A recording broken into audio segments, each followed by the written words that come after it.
Welcome back to another episode of Better Than I Found It, the podcast all things college golf. You're listening to Mike McGraw, the men's golf coach at Baylor University. Today's guest on Better Than I Found It is Rice University men's coach Justin Emil. Justin, who's now in his 13th year at Rice, is one of the good guys in the profession. Truly he is. He understands the importance of pouring into his athletes and helping build them into better men. He and I discuss his time before getting into Rice, specifically a 5-year stint as assistant coach to Tom Shaw at Vanderbilt. Justin led Rice to the Conference USA title in 2014, and it was the first conference championship for the Owls in 75 years. His approach to coaching is not only effective, but indeed refreshing. I hope you enjoy the listening.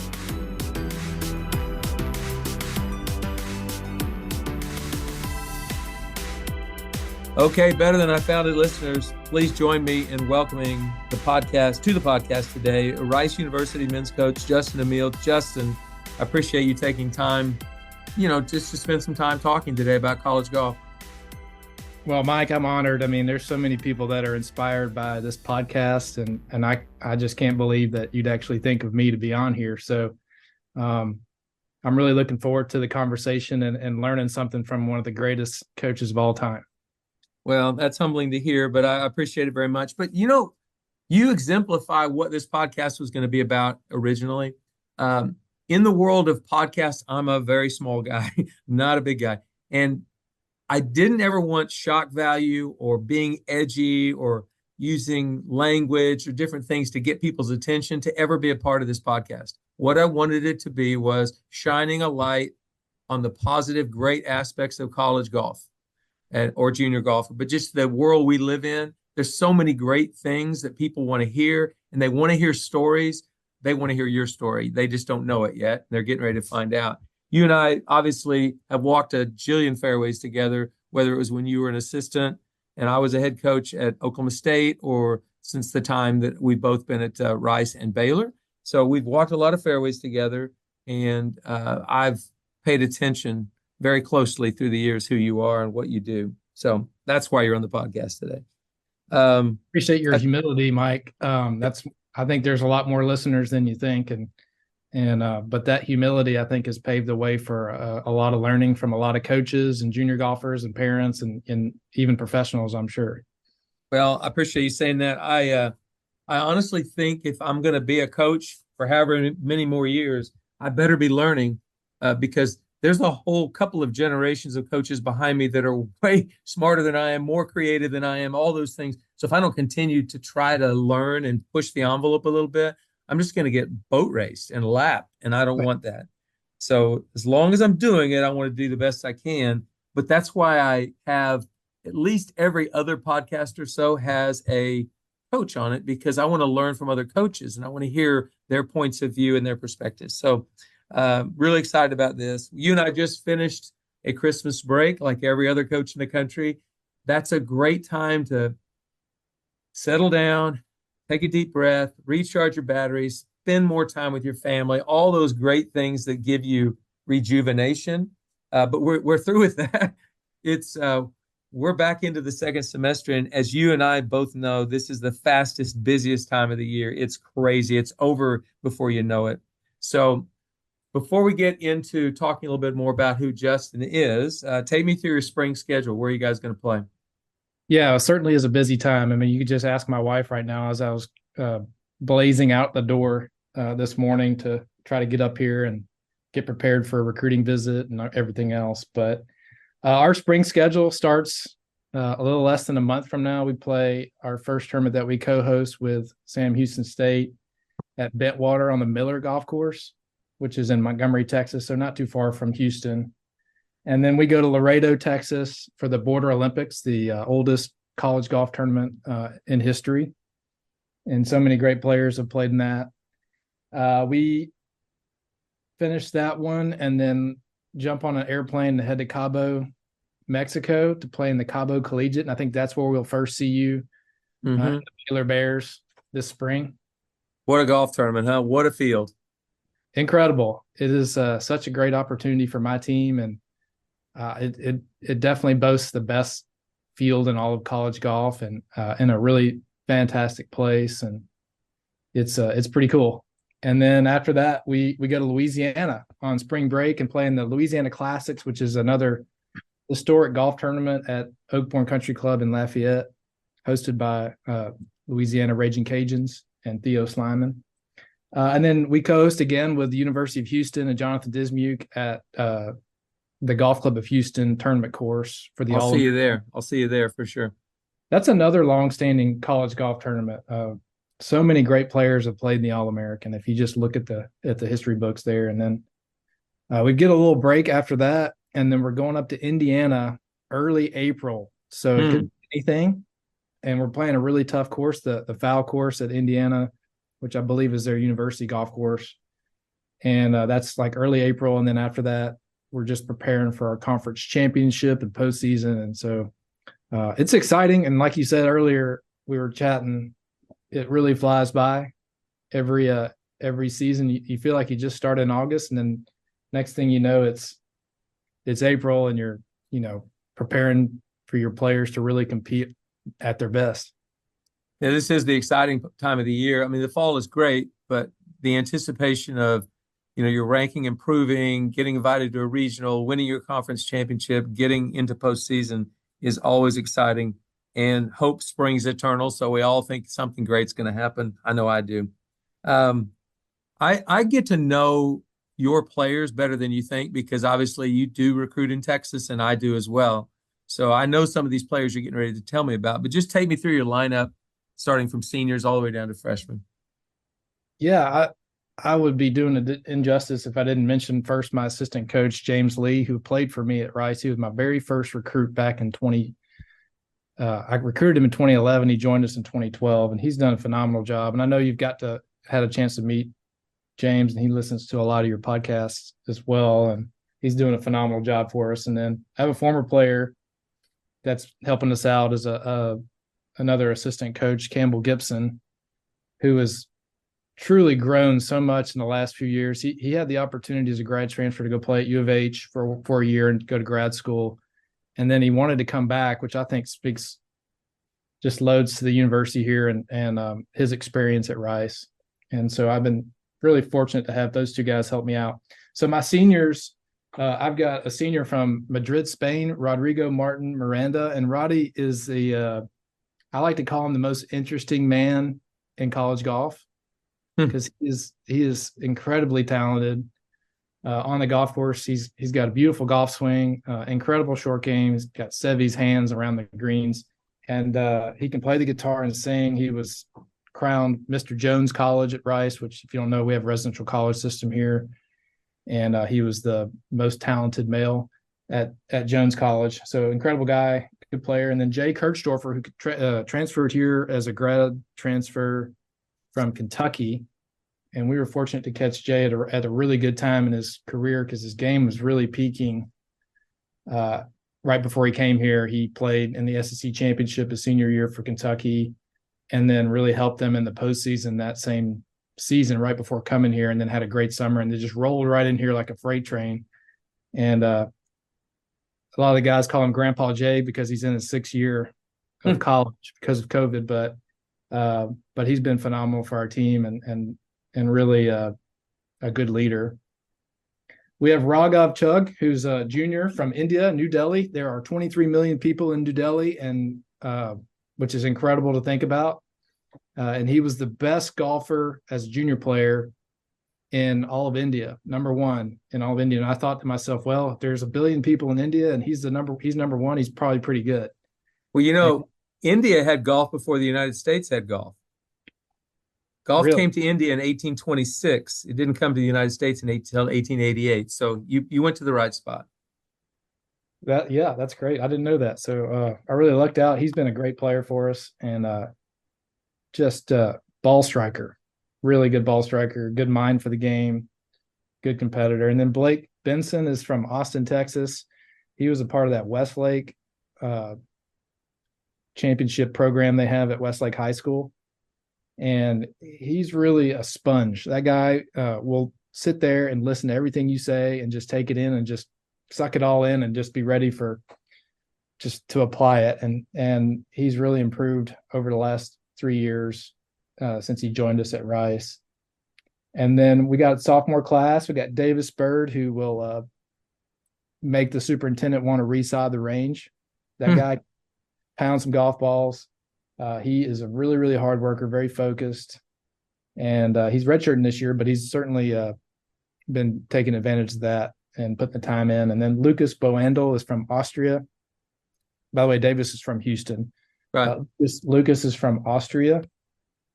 And he came to us as a 20-year-old freshman, because in Austria, you have to serve in the military for a year, I believe, or half a year before you can, or you have to do it at some point. And he chose to do it the summer before he came to Rice.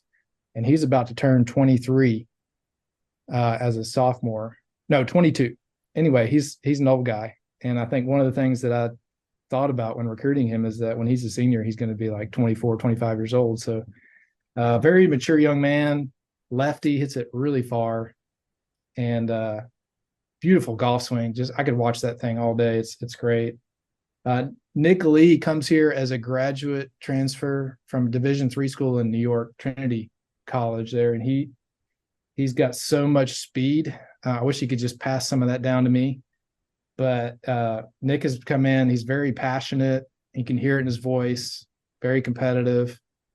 And I really think that he's taken it. He's got this year, next year, he's taking advantage of the opportunity to really improve around a bunch of D1 golfers. And then a freshman class, two of them are from Texas, so you probably know them. We've got Javier Panday, who is from right here in Houston at Kincaid High School. Javier won a bunch of golf tournaments as a junior player. He was the drive, chip, and putt champion at Augusta in 2019. And he won the Texas State Junior in 2022, which really sealed the deal for me. I mean, the guy's a winner, and he's like the most popular kid I've ever met. Everyone knows Javier, and the good comments always come flying at me from everywhere. Oh, I know Javier. I was on an airplane a few days ago, and this lady said, "Yeah, I know Javier. He went to school with my son. He's such a great kid." So a lot of that going around. And then we've got Reggie Zhu from Florida, winter. And the first week Reggie was here, he really established himself as a hard worker. Everyone thought he was an animal as far as how much time he puts into it. And he came out and just blew us all away in the first qualifier as a freshman, which is really cool. And fully expect him to have a good spring. And then finally, Braden Hoyt, who is from just north of Houston and Cypress. And Braden is really mature in his game. He can hit a lot of different shots. It's Coach, the times when you're standing on this short par 4 or something and you're like, I don't think it's a driver. It's like maybe a 3-iron or 4-iron off the tee and then a wedge close. Yeah. You don't want to hit it like more than 240. And so anyways, he walks up with a driver and I'm like, I don't think it's a driver, Braden. I think you just need to hit like an iron off this tee. And he's like, no, I'm just going to hit this like 230, Coach. I'm just going to chip it out there with a driver. And he pulls it off every time. And so I think that's really impressive as a freshman to be that versatile with a lot of different shots and clubs. So, but yeah, I'm excited. I love this group of guys. We've got a lot of depth. We had 7 different guys play in the fall, and all 3 freshmen played and counted and did pretty well. And so I'm excited to see what we can do this spring. That's great. Well, thank you for introducing me to your team. I did know Javier and Braden pretty well. I'd seen them at a bunch of junior golf tournaments, and Braden even came to my golf camp here at Baylor. So yeah, good group of guys you have there.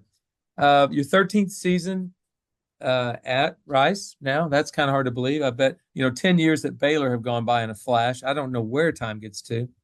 But before we talk about your career at Rice, let's talk about your life before coaching. So tell me about where you grew up, your biggest influence in junior golf, just a little bit about that and how you got to Southern Miss as a student athlete. Yeah, thanks for asking. My dad and my grandfather played a lot of golf. My dad was kind of the Wednesday, Friday, Saturday money game guy.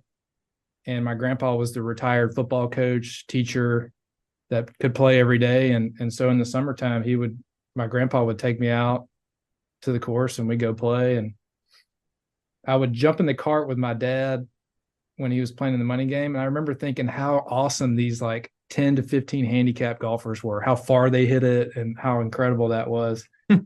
until I started getting a little better, and they were pretty, I realized they weren't that good. But just being exposed to it, I think I had great parents. They gave me just enough golf to get me interested, and they let me play other sports, basketball, football, baseball. And I certainly wasn't big enough or fast enough or strong enough to play football. Basketball, wasn't tall enough, couldn't jump more than 6 inches off the ground, so it didn't really do well for me either. And then golf was the one sport that I could stand out, and I think that's really what kind of drew me to it. It was very challenging, but at the same time, like I was able to excel in it, and I'm really thankful that was the path God had for me in life, because I've never had a job that wasn't golf. My first job was at a driving range when in Mississippi, where I grew up on the Gulf Coast there in Gulfport, Biloxi area. You could get your driver's license, like your full out driver's license, at 15, and it was the greatest day of your life. And I remember getting a job that was at a driving range not far from my high school, and I'd go there every day after school and just work. And I get a little bit of time to hit balls. And having a driving range was big for me, because from up until 15, I didn't have access to a range because we had just a chipping green at my home golf course. And so we just literally just go play golf. If we wouldn't warm up, we'd jump on the first tee and take a full swing. And so South Mississippi was a really great place to grow up. The weather was good. You got some conditions. There was a lot of snowbirds that came down, and it was kind of a resort type area. People would come down for the winter months to play golf, and so we had some decent golf courses. And it just was and you could go fishing, or you could spend time on the water, or go to the beach. It was really a great place to grow up. Yeah. And you got to Southern Miss, play for Coach Hall, Sam Hall. And I think you played for him for a couple of years, right? I did. And, I think I wasn't that recruited. I mean, I didn't do a whole lot in high school. I won a couple state high school tournaments, championships or whatever, in my junior and senior year. And we had a pretty good golf team for 2A. We weren't a big school. And so I wasn't highly recruited out of high school. I did qualify for U.S. Junior Amateur at Aronimink up in Philadelphia, and that really opened my eyes to how much I needed to improve. But I remember hearing this story kind of deep into my college career at Southern Miss, and I heard this from Steve Johnson, who was my coach the last 3 years there. He said, Justin, your dad called Coach Hall every day and told him how great you were. And finally, Coach Hall said, look, I don't care what we have to do. Let's just give this kid a spot on the team. We'll throw some books at him and be done with it. Then his dad will stop calling me. And so that's kind good recruiting by your dad. Yeah, my dad did a great job recruiting me. I did have a small offer at Ole Miss, and I could have gone to a couple junior colleges and played. But really, I'm thankful that I went to Hattiesburg. I had a great experience there. I hope Eddie Brescher listens to this, because this is good recruiting for him. But those 5 years I spent in Hattiesburg were so formative for me. And I'll tell you this, and this might be good advice for any freshman or any class of college golfer, is that somebody convinced me. I redshirted my first year at Southern Miss, and I was really not happy about it. But one of the upperclassmen and good friends of mine convinced me, go into coach's office and get to know him. Go in there, talk to him, glean some knowledge from him. And, Coach Hall was a legend in Mississippi. He's in the Hall of Fame there. Incredible player. And he was 67 years old when I set foot on campus there. So he was kind of past his prime, but he had so much to tell me.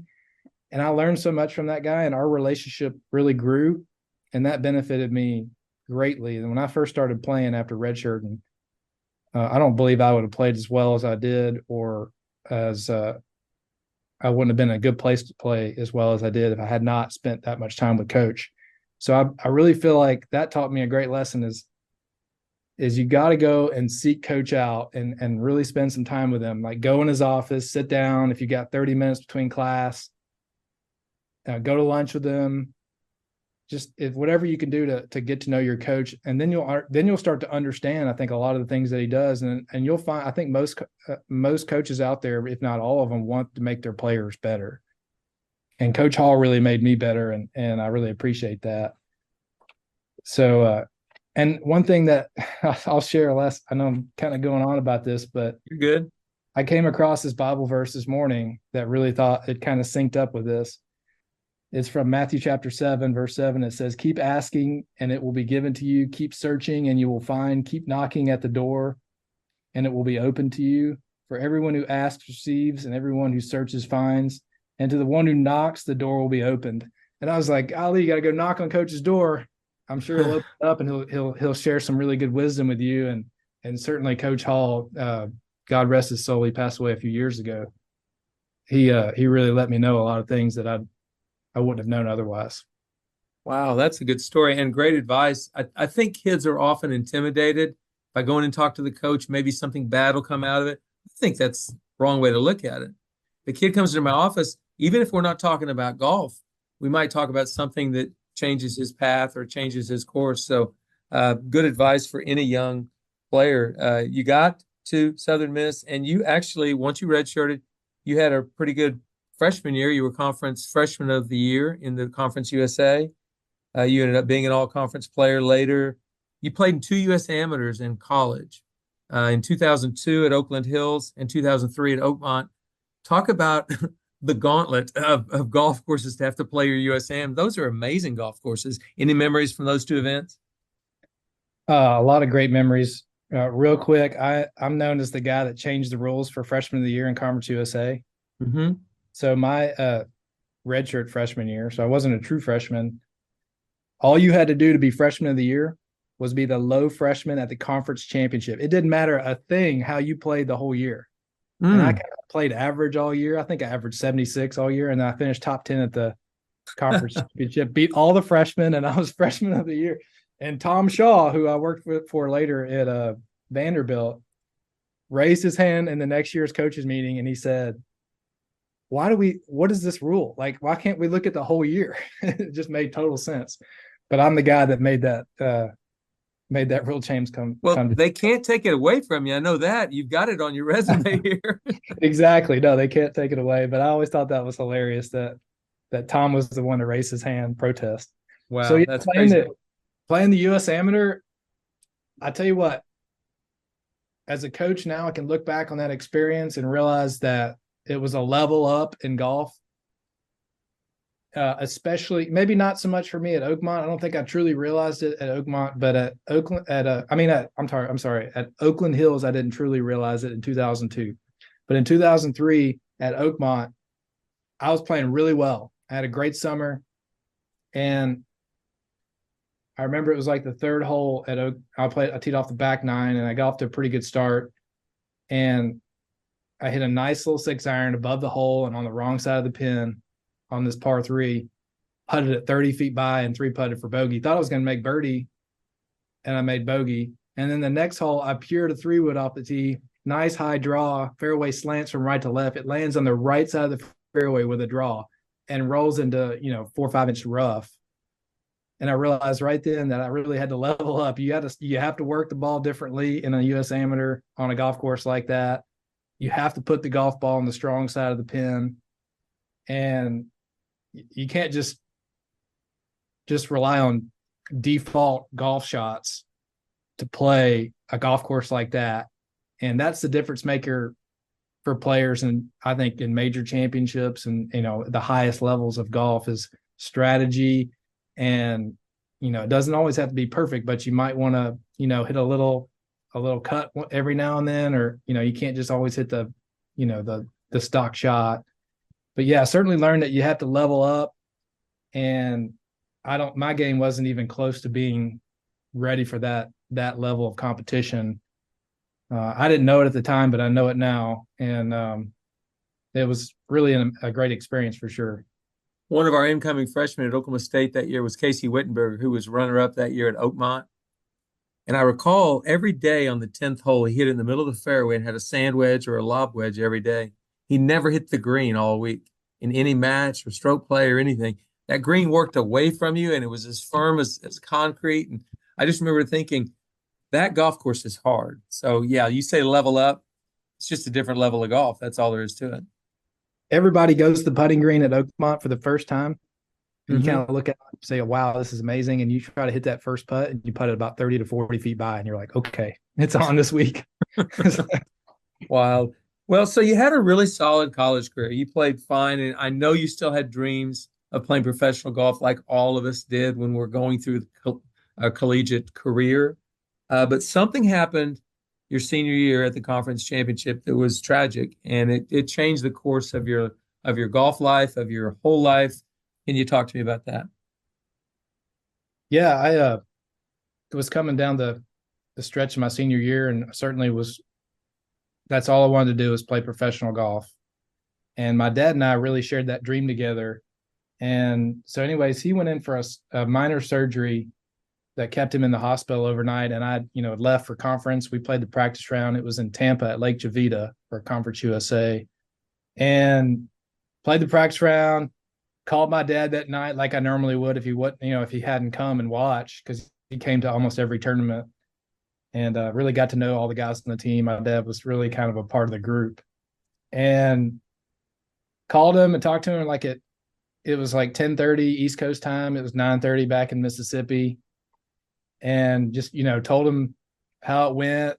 Didn't say anything really special, and I was excited to play the next day, and told him I loved him. And then at 3 o'clock in the morning, there was a banging on the door of this remote. We were kind of out in the middle of nowhere, Tampa, and it was a police officer. And coach, we were all in the same house, and coach answered the door, and he came and got me. And the police officer said, "You need to call home." And so I called home. I turned on my little dial-up cell phone that was roaming, and I was scared to turn it on when we left the state of Mississippi back then for the charges. But then I called my mom, and she said, "Your dad passed away, and he had died of a pulmonary embolism, which is a clot that goes into your lungs or heart, and it stops you immediately." And just all of a sudden, my life was at a complete crossroads, and I didn't know what to do. Coach said, "You're going home," and so he put me on the next flight the next day, and I went home, and that was the end of my college golf career. And everything that I had planned in my life prior to that took a whole big turn. And I moved home. I got into the golf business at a club, one of the only private clubs in Gulfport, which was a phenomenal experience. And I'll tell you this, Mike, the Lord put these people in my life that I needed at 23 years old, 23 to 26 years old, that would take the place of my dad. And Tom Shaw was one of those guys. Mm-hmm. And, but there were so many. I would name a few. Tommy Snell was one. He was my high school coach, which I was really lucky. A lot of people in college golf know who Tommy Snell is. Hall of Famer, baby. Hall of Famer. Yeah, he's the best. I was lucky to have him as a high school golf coach and English teacher. So my grammar and my golf swing got a lot better during that time as his player. And he's a phenomenal man, and I love him to death. And then Tom Shaw and we'll get more into him, but he hired me at Vanderbilt, gave me my first chance at coaching. And I would say this, all you assistant coaches out there and head coaches understand this, is that when you have an assistant, you spend so much time with that person. It's like they're a brother to you or a child, whatever you want to call them. But for me to get to spend 5 years with Tom Shaw was an incredible influence for me in the right direction, just in life and in golf. Greg Allen, Lance Brown, Brother Brown was the chaplain at Vanderbilt for the football team, but he had a Bible study for us. And that was transforming. And then when I moved to Texas, Pastor Mike Myers, not to be confused with Austin Powers, he was great. Matt Van Zant, Michael Whitehead. I mean, I could name so many people, but God put these people in my life that molded and shaped me and put me on the right path. And it's awesome. That's amazing. Great story. And yes, God does work that way, when you least expect it, but when you most need it. Uh, he does the things for you like that. And you mentioned Tom Shaw. I mean, 5 years with Tom, that's like, to me, a master class in how to lead with integrity, how to compete with class, how to there's so many good things Tom brings to the table. For those of you who don't know, he's at Abilene Christian right now. He's just he's done a great job there, by the way. Built some beautiful facilities, and their team has won a conference championship. But tell me just a couple of things that you got from Tom during those 5 years that you think make you a better coach. Well, you pegged it with integrity. I mean, he was always going to do the right thing. And knowledge of the game. I mean, there's no one else that knows the golf swing better. In that position, I feel like he could have been a top 10 instructor. He had the greatest short game of anyone on the planet. He still has the greatest short game of anyone on the planet. He has to. He hits it nowhere anymore, but he does have a great short game. He taught me how to caddy, and I think that was a valuable lesson. I caddied for him several times in some like open tournaments and US Open qualifying, whatever. And, to learn that skill, I mean, you've got a tour caddy on your staff, Jeremy Alcorn, but just understanding how to move a player around the golf course, what to say to him, what not to say to him, and how to encourage him and sort of give him the right information. Because, way before Decade and Scott Fawcett, Tom was telling me, I want this yardage, that yardage. Tell me how far, where do we need to aim this ball? I mean, I was learning a lot from him. And I just I don't think I realized how great of a teacher he was for me as an assistant coach. Mike, you and I were assistant coaches, you much before me, but we were assistant coaches when you couldn't send another coach out at the same time. So you only have one coach out recruiting. You could only have one coach coaching. So it didn't really make a lot of sense to have an assistant coach up until about 2007. I think that was, they changed that. And so I was really good at handing out energy bars and making sure everybody had 14 clubs and driving the other minivan and, playing a lot of golf. I played more golf as an assistant coach those first few years than I ever played. And I probably got a lot better. But by the way, Tom told me he thought you were one of the most efficient drivers he'd ever seen. Enough length to be long, but always in play. He complimented you on your driving. It was all downhill from there. I was in play off the tee every time, but I could hit. Oh, yeah, wedges were not good. I could hit a wedge as far as my driver. Okay, pretty great too. But yeah. I wish we could have put our games together because his short game and wedges were so good. He just couldn't hit the fairway. But when he was on, it was pretty special. I mean, he could really play. Well, just a great guy to work with. Pardon me, my second assistant that we hired this summer, Corey Donnell, played for Tom at Abilene Christian. Just loved him. Thinks he's great. I think he's great. Tom's one of the best coaches going for sure. One of the players that he recruited and coached was a guy named Luke List. Luke was an All-American runner-up in the USAM, and Luke was actually my captain's pick for the Palmer Cup in 2007. So I had the whole country to choose from, and I chose Luke for a lot of reasons. One of the reasons, I loved his length. I knew he could hit it a long way, but he was also a very well-liked guy and respected guy. And I wanted whoever I brought onto the team that year as the captain's pick, I wanted it to be somebody that everybody would immediately respect. Tell me about your time with Luke. Well, yeah, Luke was on the team at Vanderbilt when I first got there in 2006. It was his senior year, so I got him for 1 year, and I wasn't that much older than Luke, and so he was easy to get to know and easy to like. And as a coach, he was kind of your dream player because he just worked really hard and he was ultra talented and he was a special young man and just character was strong, just a good guy. And I think the thing that I remember most, and I probably told this to Tom a million times, is like, I don't know what we can do for Luke other than just tell him, good shot, Luke. Wow, that was long. But he hit the ball so well. He hit it so far and had control of the golf ball, and I was just drawn to him. If I was on his team, I'd want to be around him all the time because he was working harder than everyone else. He was doing all the right things.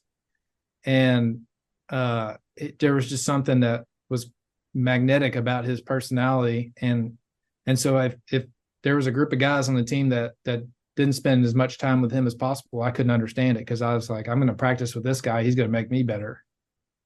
Well, And you mentioned that, I knew who he was and I'd watched him play and I knew his record. And when I was talking to Jonathan Moore, who was my player at Oklahoma State, who had already been picked for he'd already earned the spot on the team, I said, Jonathan, I've got about 5 names here. Who would you pick out of these 5 to have it be a teammate? And he said, well, that's easy, Luke List. And I thought to myself, that was number 1 on my list. No pun intended.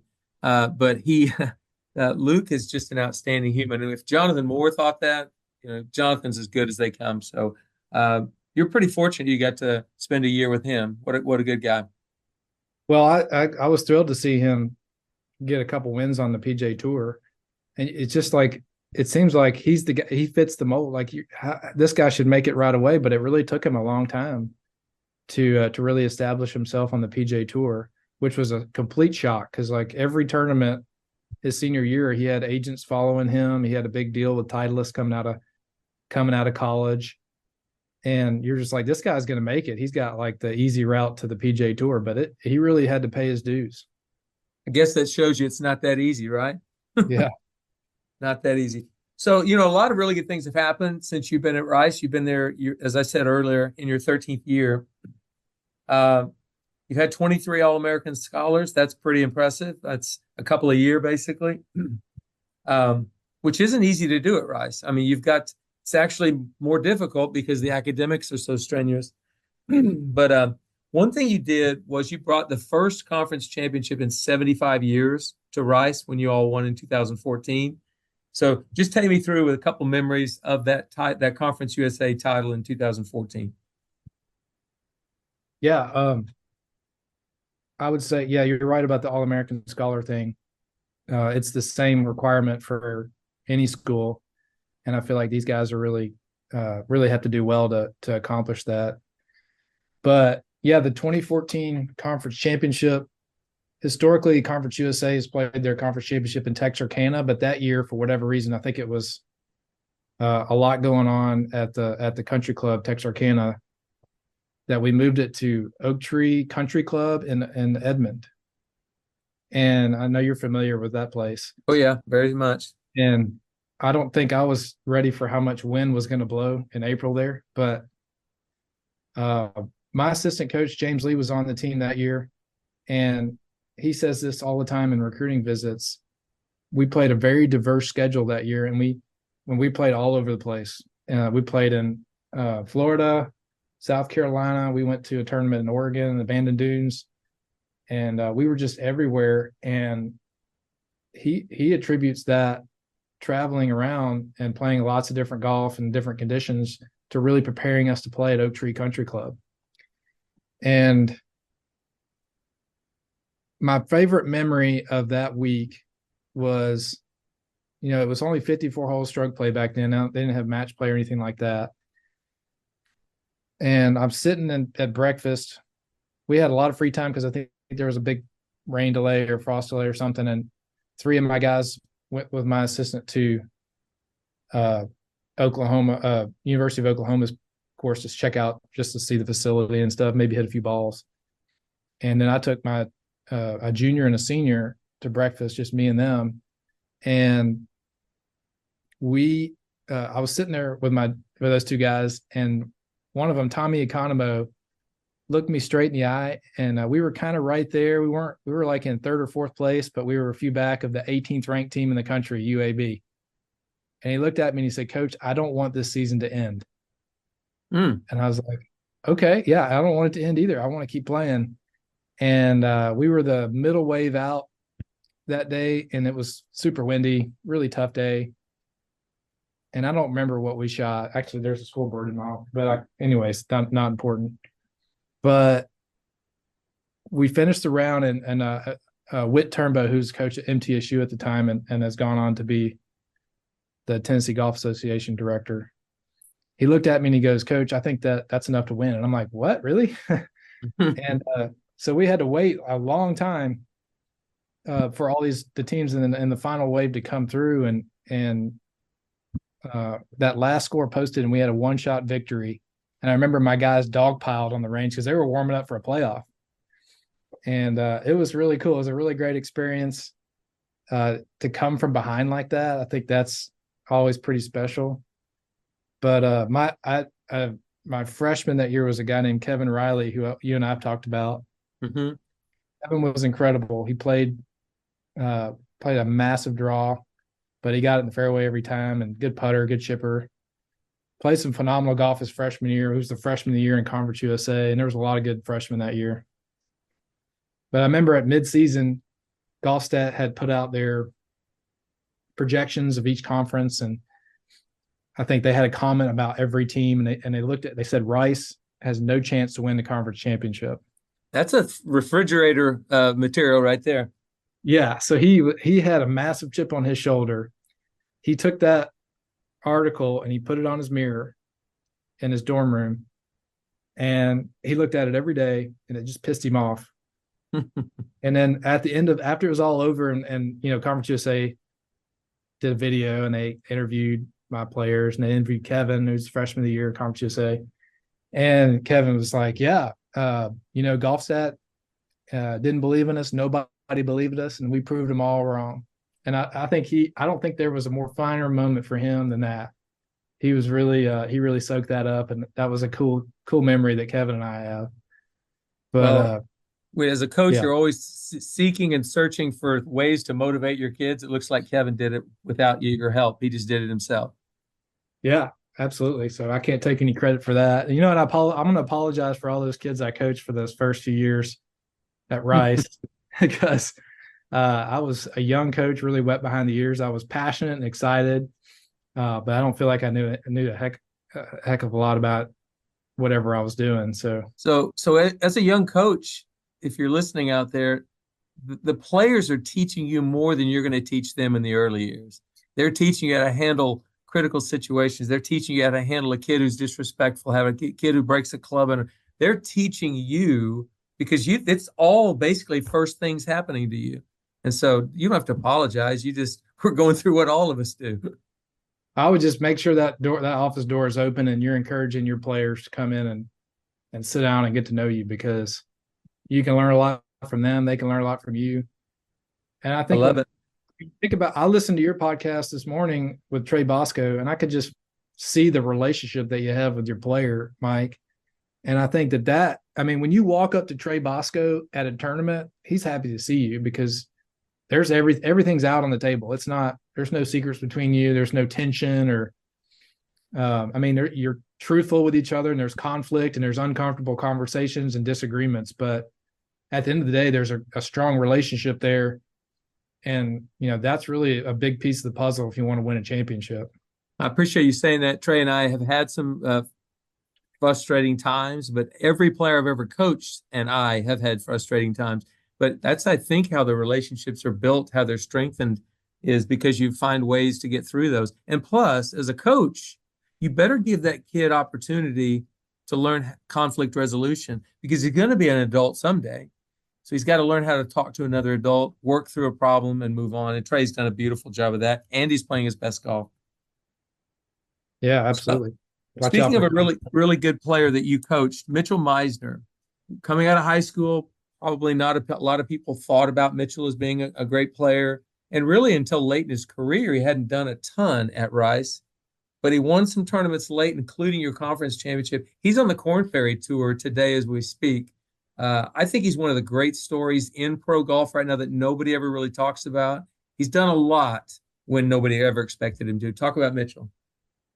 Yeah, Mitchell, it took some convincing for me to actually recruit him, but he kept playing well, and he was one of the better players in his class from Texas and San Antonio. And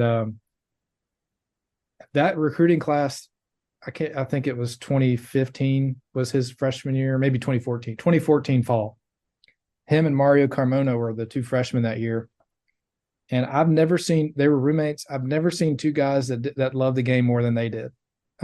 There was nothing that would keep them off the golf course.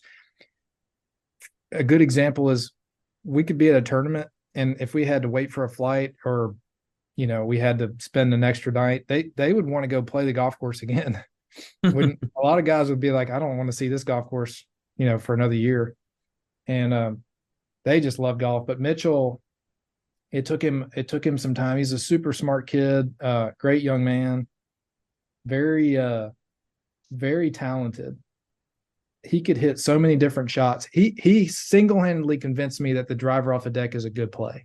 And because I saw him pull it off so many times, and then I started to think about it, and I was like, okay, it comes off low. It probably doesn't have time to get offline, and if you master it, you're probably going to be pretty good off the tee. When you put one on a tee, it's not going to be as hard.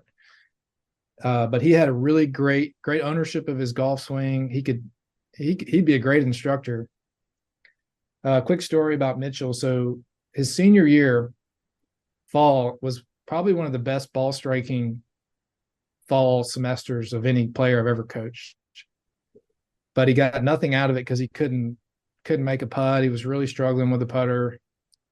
And he's a right-handed player. And he was coached by Brian Gathright, who you know very well, has worked with a lot of your players. And Brian also coached Noda Begay. So if you're not familiar with this, Noda putted on the left to righters, he putted left-handed, and on the right to lefters, he putted right-handed. So Brian had the wisdom or experience with Noda to suggest to Mitchell, you should try putting left-handed. And so I thought that was ridiculous. So, I was like, this is not a good idea. But maybe in my open-mindedness, I just let him do it. And he went home that Christmas break and learned how to putt left-handed. And he came back, and, he wasn't making everything, but he wasn't missing the ones that you're supposed to make. And he just, as the spring went on, he just kept getting better. And then we went to Nashville for Lipscomb's tournament at Richland Country Club. Don't ever walk that golf course, by the way. We played 36-18 on that one. And all these guys that like to use a push cart, you can't use one there because it's so hilly with Zoysia grass. So it just eats up a push cart. It just chews it up and spits it out. But Mitchell won that week, and he beat a really good player, Dawson Armstrong, who was a top 50 player in the country, I think, at the time. And he won, and we won, and we got, we were pumped. We came home with a, acoustic guitar trophy. Just none of us knew how to play it, but we were just so excited. And then we went to conference that next week or two later, and Conference USA had added match play. And so we were obviously wanted to get in that top Final Four and make match play and win the championship. And we didn't play great that week, but Mitchell played really well and won. Pretty much had won it through 17 hole, or through his 53rd hole that week. And so we needed him to birdie the last hole to get us past North Texas and into match play. And he hit it to like 12 feet on the 18th hole and just made it left-handed. And we tackled him on the green. It was so fun. It was a great experience. And, we didn't win that week, but so many great memories. And Mitchell had a job with, I believe, Accenture in the fall semester of his senior year. And so he was pretty well set up to graduate and then go off into the business world, but still kind of had this like itch to go play professional golf. And I think that really scratched the itch. And after that, he decided to turn pro. He turned that job down and went and played pro, and then won, stayed in amateur for a little bit, won the state am in Texas at Whispering Pines in 2018, and then went on to win the Texas State Open, which was put him in a category of only 4 guys in Texas that have ever won the Texas State Amateur and the Texas Open. And I know Crenshaw was one of those guys, maybe Tom Kite, but it's a pretty good list. Yes, and he's actually got status on the Korn Ferry Tour, so I've got to believe he's a great success story. And that I've never heard the story about how he got to putting left-handed, because I'd never asked Brian Gathright about it, but maybe brokenness, Mike, complete brokenness. Got it. Okay. Yeah. Okay. At the bottom, desperation. We've all been broken. We've all been broken. Hey, it's no secret that Rice is an academic institution. To me, it's an Ivy League school to me, but it's kind of tucked down here in the southern part of Texas. So if you could tell me one way you've been able to mitigate the fact that academics are tough and still be a competitive team, what's the best thing you can do to do that? Well, I mean, I've heard you mention it many times. I think this is true anywhere you go to school, but you just got to be really good at managing your time. I think that a good academic school is a great opportunity for a college golfer because you're really challenged in the classroom and then have to manage a way to work on your game and with excellence and the same expectation, the same conversation. So it's a really great opportunity. You're in a small group of people. It's not for everybody. You certainly academics have to be important to you to come to a school like Rice or Vanderbilt or Duke or Northwestern or Stanford. We're always in the same conversation as those schools. But I really like it because we have a bunch of guys that are really pursuing more than golf. And trust me, there's everyone that sits in this chair across from me in the desk wants to play professional golf. There's no doubt about it. And we've had some guys go off and do it. But you can't go play professional golf without managing your time, without really attacking it in a very smart and well thought out, planned way. These professional golfers are professionals. I mean, they're smart about what they do. They know who they are. They know what they can do and what they can't do. And I think that at great schools, I mean, Baylor is in that conversation as well. You guys have a good school up there. It really teaches you a lot and it grows you a lot in that 4 years. And I think that that's really special. One of the special things about college golf, and that's why you're seeing a lot of guys just they just go right onto the PGA Tours because they've been around all other great players. They've been challenged for 4 straight years, and they've had to learn how to really juggle a lot of things. And, they're just kind of ready. Mm-hmm. And I had a real good conversation with an alum, not even a golf alum, a basketball alum, a few days ago. And he said, Coach, we're preparing guys for the next 40 years, not just for the next, 4 years. Mm-hmm. Mm-hmm. And I'm like, yeah, you're absolutely right. There's a career after college. And like I was saying earlier about go and get to know your coach and build that relationship.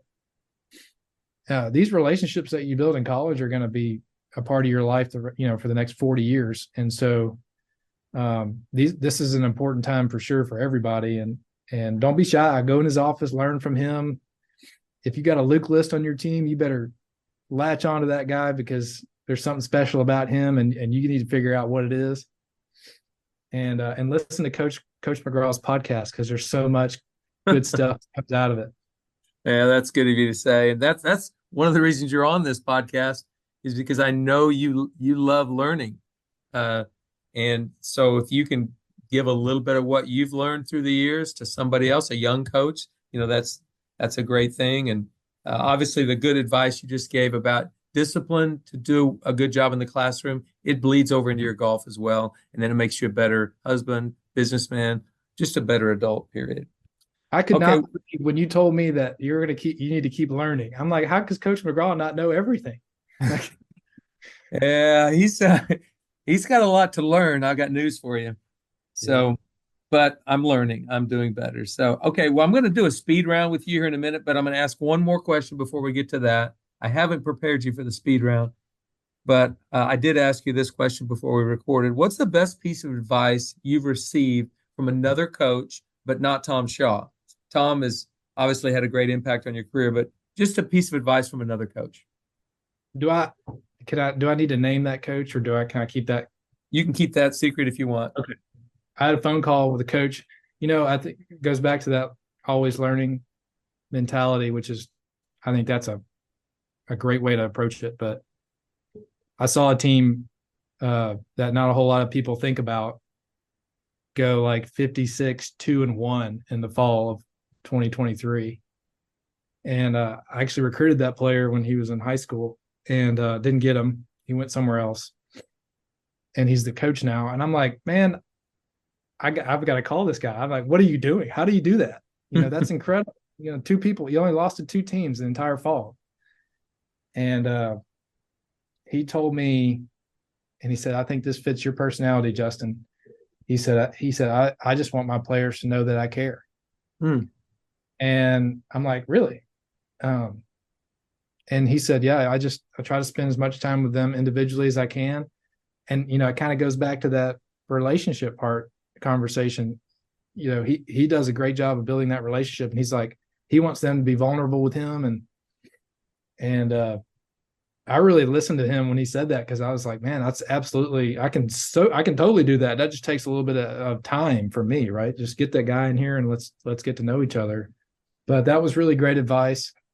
I don't think none of us have got all the secrets figured out when it comes to being successful with college golf programs. But I think at the end of the day, it's all about the relationships that you have with your players and the people that you meet along the way that are really the trophies that don't collect dust. They're eternal. So I really appreciated him telling me that. He could have said, I'm not telling you, Justin, or just, I'm not giving away any of my secrets. But he told me that, and I thought that was pretty special. It's a secret, but that doesn't work for everybody. There's some coaches that don't have the personality to sit a player in here and say, hey, man, how you doing? Like, it's like, no, it's like, you better get out there and grind on your short game. But, and that's who they are. They know who they are. It's like, that's how it is. And, yeah, but when he answers your question, he answered it relative to you. I mean, yeah, he knew that would fit your personality and that you could get something from that information. That's great. I'll be interested for you to tell me offline who that coach is, and I'll watch his spring season develop. All right, speed round. You ready? yeah, I'm ready. Favorite golf course you've ever played? Augusta. Very good. Favorite course where your team has competed? I'm going to say Texarkana Country Club. Love that place. Any place where Byron Nelson was the head pro for several years, that's a good spot. And great, great, great golf course. It's a gym. Fast food go-to. Got to go this. Say it again. Whataburger. Whataburger. Wow, that's a Texas tradition right there. Shawshank Redemption or Remember the Titans? Shawshank Redemption. It's a great show, isn't it? Oh, so good.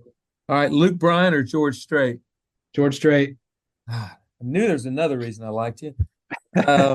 Favorite pro sports team? Oh, I got to tell you more about this one. I grew up a Saints fan. Yeah, so I endured a lot of pain. You did. In the mid to late 80s and early 90s. But since I've moved to Houston, I don't have cable. I moved to Houston, they black out all the Saints games, which is really surprising. Mm-hmm. So I've become a Texans fan by default, and I really like their quarterback. And my son, my 8-year-old, has identified him as his favorite player, and I'm really excited about it. That's good. I like that. See, you're Coach CJ lowest round in competition. 62. Very nice. Where was that? USAM qualifying 2002.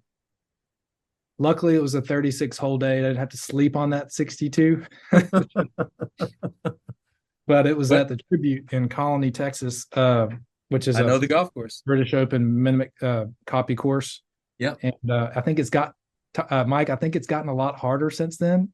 Mm-hmm. And so that still stands today, I believe. Great. Did you drive number 18 at the Tribute? It's all a blur. I just kept making birdies and eagles.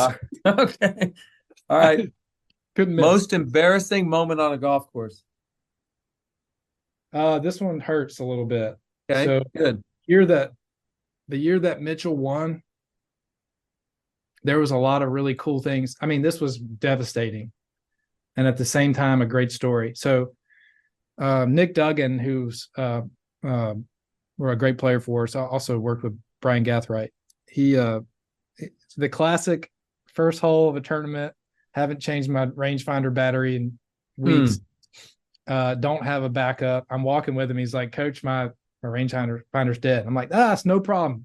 I've got mine in the van. I'll just call Clay and ask him to bring it out. So my assistant coach brings it out and gives it to Nick. And Clay feels awful. I feel awful about this, but it was set to slope. Yeah. And Nick had no idea. He handed it back to me at the end of the round, and it still had been set to slope. And I was like, Nick, did you play with this on slope? Mm. He said, well, I don't know. I never used a slope rangefinder. It had a third number, but I had no idea what that meant.